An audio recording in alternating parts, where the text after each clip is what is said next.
México sobrevive a pesar del presidente. Porque si por él fuera, ya hubiera entregado el país completo, como lo hizo con el petróleo en su reforma energética, o quizá ya le hubiera dado aún más facilidades a socios y amigos para que lo adquirieran sin licitación previa. ¿Qué lo ha detenido? ¿Por qué no ha dado esos pasos que en él resultarían previsibles? Sin duda, han sido las voces críticas y nacionalistas las que lo han orillado a detenerse. Las voces críticas que son tildadas por él de negativas o antipatrióticas, pero que deben reconocerse en este punto de nuestra historia como el gran contrapeso a un gobierno insulso y vacío. Las mismas que deberán evaluar con objetividad lo que han sido sus primeros 4 años de gobierno, sobre los cuales hay muchas cosas que él no contará, pero que cuentan mucho. Educación de calidad. ¿Se atreve el presidente a iniciar así los 5 ejes en que ha dividido su informe? Es el mundo al revés. En el mundo del presidente no existe la crisis educativa que atravesamos en el país, ocasionada por su mal llamada reforma educativa, un instrumento laboral que nunca pretendió beneficiar a las niñas y niños de México, sino más bien debilitar los derechos de los trabajadores de la educación. En su mundo, Oaxaca, Chiapas, Guerrero, Michoacán, donde más de una tercera parte de las escuelas permanecen sin actividades, son excepciones. El presidente debería reconocer que era previsible que fuera por el sector educativo por donde se evidenciara que al país él no lo gobierna. Luego, el presidente informará sobre un México próspero, que es el mismo México que hoy se ubica en el lugar 74 del índice de desarrollo humano a nivel mundial, por debajo de Cuba, que es el número 67, o de otros hermanos latinoamericanos como Argentina, que es el 40.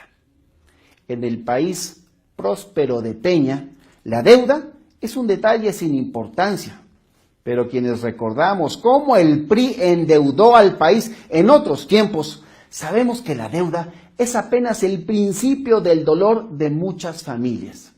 Sí, con Peña, la deuda pública ha crecido 10 puntos del Producto Interno Bruto en solo 4 años.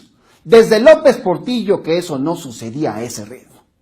México incluyente, dirá el presidente, cuando todos sabemos que de forma irresponsable su gobierno descargó en las televisoras, por ejemplo, la política nacional de atención a las personas con discapacidad, y hoy los del CRIT, el Teletón, están en severos problemas financieros. ¿Cómo responderá su gobierno? Ya lo sabemos, dando más dinero bueno al malo. Se lavará las manos como lo ha hecho con el terrible problema de la muerte materna. Sí, México es uno de los 69 países que no cumplió con la meta mundial de reducirla. Y lo peor son las madres más jóvenes, menores de 19 años, las que más pagan con la vida las consecuencias de sus políticas. El México en paz del presidente es el mismo donde se asesina a un periodista cada 26 días. Es el país sin leyes donde solo el 0.4 de cada 10 mexicanos creen que se respeta el Estado de Derecho. Y finalmente, responsabilidad global. Mientras la comunidad internacional se pronuncia por un pacto mundial que garantice los derechos y beneficios de los trabajadores, en México habrá que preguntarle a los trabajadores de Pemex o de la Comisión Federal de Electricidad si están de acuerdo con el trato indigno que se les ha dado luego de la reforma energética con la cual Peña nos hizo retroceder 70 años en la historia. Como ven, es cierto, México sobrevive a pesar del presidente. Y él mismo se encarga de demostrarlo en los terribles spots de su 4º informe de gobierno. Allí, hombres y mujeres le conversan sus historias de éxito. Debe saberlo, las personas nada le debemos. Todo lo logrado ha sido gracias al esfuerzo personal y familiar.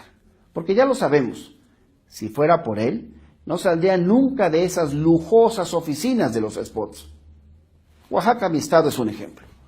¿Cómo piensa solucionar los problemas de Oaxaca si en 4 años solo ha estado en mi estado por lo menos 1 hora?